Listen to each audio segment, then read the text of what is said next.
Hey everyone, happy Sunday to you. I hope all is well.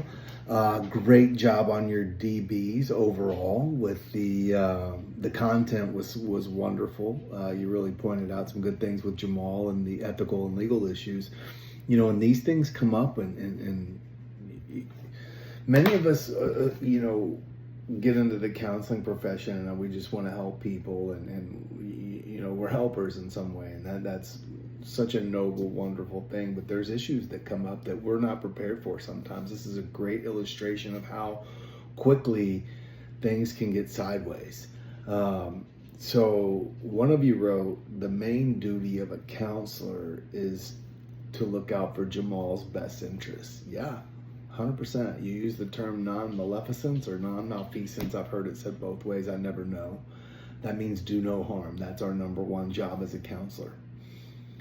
That said, is how do we know what's in Jamal's best interest?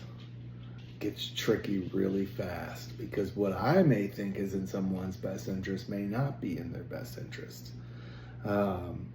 So one of you also wrote, and I'm sorry, I have a dog outside my door. It's going to bark occasionally. We'll just have to live through that, I guess.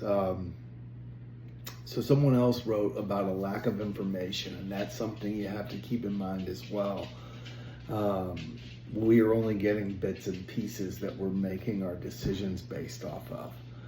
But I want to highlight this piece that one of you wrote, and I need to stress this over and over and over and over and over again, is respecting Jamal's right to make his own decisions.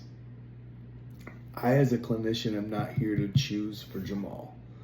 I'm here to walk with Jamal through his choices. So let me give you this example. Since we're studying to become LCDCs, let me reframe it into an LCDC mode of, if I have someone that comes into my office and they report they're drinking too much, it's causing marital problems, spouse about to leave, DUI, whatever it is, like significant drinking related issues. Now I know firsthand that going to a support group of some kind would be in that person's best interest. Can't make them go, right? What do I do with that? What if I insist they go and they have a terrible experience and it runs them out of whatever counseling or whatever they're trying to do?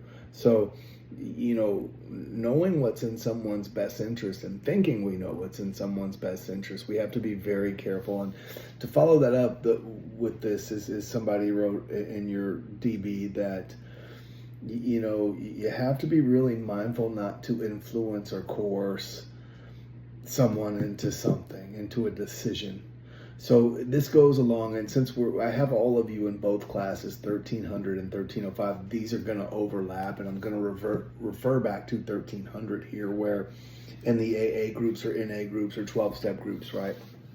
Now, I'll share this with you. I sobered up in a 12-step group 16 years ago. Worked great for me. Do I love it? No. Do I hate it? No. I have a love-hate relationship with it, if you want the real truth. But because it worked for me doesn't make it in someone else's best interest. And my experience there, while it's very valuable, it's irrelevant to my client. Even if they say, well, I need to know you're in recovery, it doesn't matter, right? Meaning what worked for me doesn't, and I don't want to influence their decisions, right? Because I think it's in their best interest. So how do I frame that as a clinician? I would say something like, well, what do you think the potential benefits are going? Here's why we go to these groups. Here's why we go to these meetings, and we have this on-hand experience so that we can educate our clients on what these processes are, what their beliefs are, what their philosophies are, how they work. Well, here's what I know about 12-step recovery. It's based on the medical model, which means the disease concept. They ask you to find this higher power, whether it be God or a higher power of your choosing. You attend these groups, you work through this 12-step model of work, and then you help others, right? That's this. How do you think that potentially may benefit you? What do you think the negatives are to that? Let them answer. That's basic motivational interviewing. I'm not here to tell you what to do, but I am here to educate you on what's there. Okay, well, what if I'm a Christian man or woman who I love Jesus, and I do, and I'm a devout Christian, and I think Jesus is good. That's the way you need to go. So there's Celebrate Recovery. It's a Christian 12-step group, which you're going to learn more about in 1300 in a couple weeks, 4, 5, 6 weeks. I know that would benefit you. But what if it's not for you? What if you really struggle with God? Then is that the best? Is that the best for you? Probably not. I may think it's in your best interest, because who wouldn't benefit from that? Doesn't make it in your best interest. So that was really great insight, guys, on this DB. But I really just want to stress that it's really tricky sometimes to remain neutral and really check our biases, right? I used to teach the multicultural counseling class here at UST, and I loved it because it really let us look at our bias in a way we probably haven't before. Many of us haven't, right? And of course, the first thing people would see is, a middle-aged white guy teaching a middle-aged white male teaching a multicultural counseling class. Well, yeah, isn't that a bias then that you have right off the bat because we're not a culture? So we have to look past some of these things we think we know or we think we see, or it's very, very important we remain neutral. I don't want to coerce somebody into going to AA or NA. I may think it's very beneficial. I don't know how somebody gets sober without support. People do. I couldn't have. That doesn't mean my client can't. That doesn't mean my client's willing to, right? And sometimes you can see this particular light coming and know it's a train, and everybody else can see it, and they just can't see it, and I can't make them see it. All we can do is educate and support and provide that space to process these things and walk with them through their choices. Remember that phrase, my role is not to choose for them, it's to walk with them through their choices. So great job on this. Lots of good insight from everyone here. I do want to remind you, as I did in 1300, follow the guidelines, man. I know I said you didn't have to follow the word count, and that's cool, but you still got to follow the peer replies. You always got to do that on a DB, because that's the purpose of a discussion, is to learn from each other, right? And you have to reply to your peers in some way. So keep that in mind moving forward. This week you have your first quiz, and there's an article on dopamine in there. It's a really good article, really helpful. But your quiz, unlike in 1300, this one's on 3 chapters, 1, 2, and 3.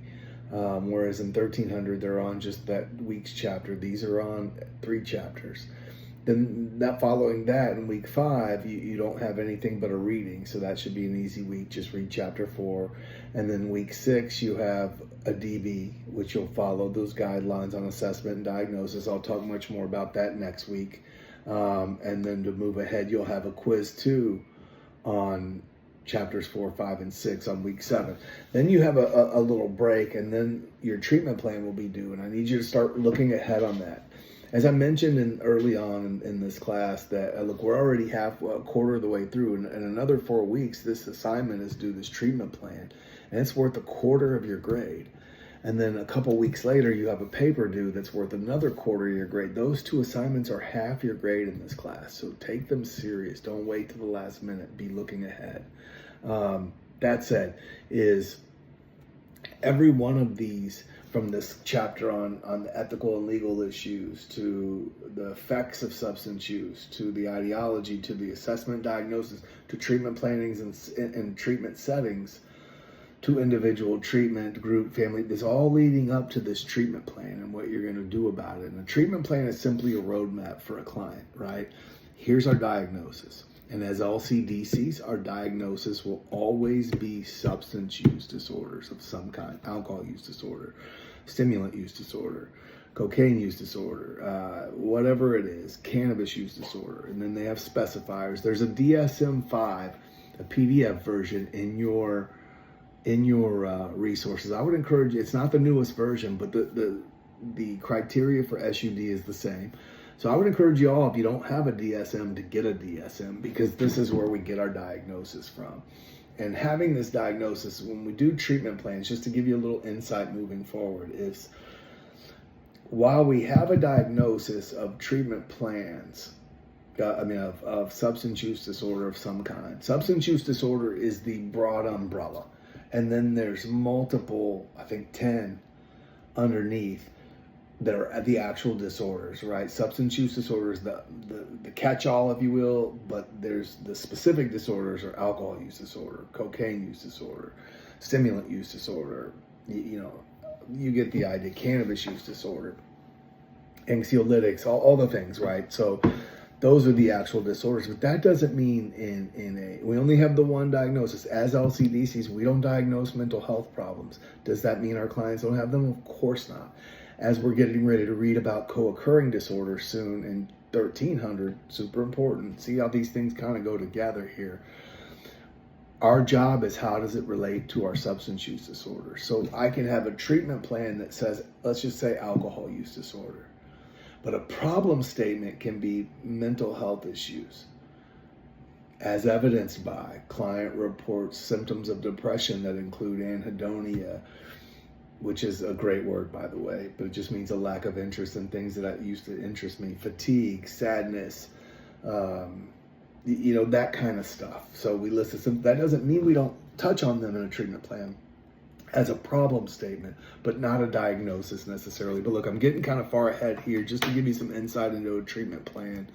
I will, in the next few days, or next few weeks, I should say, put up a treatment planner book that's wonderful. It's a great help and start to get familiar with that. But right now, let's focus on this quiz coming up. Let's really tighten up on the guidelines, on the rules, or the instructions, I should say, on replying to peers and that kind of thing, because I don't want to see you lose points you don't have to lose, because believe it or not, those points add up quick.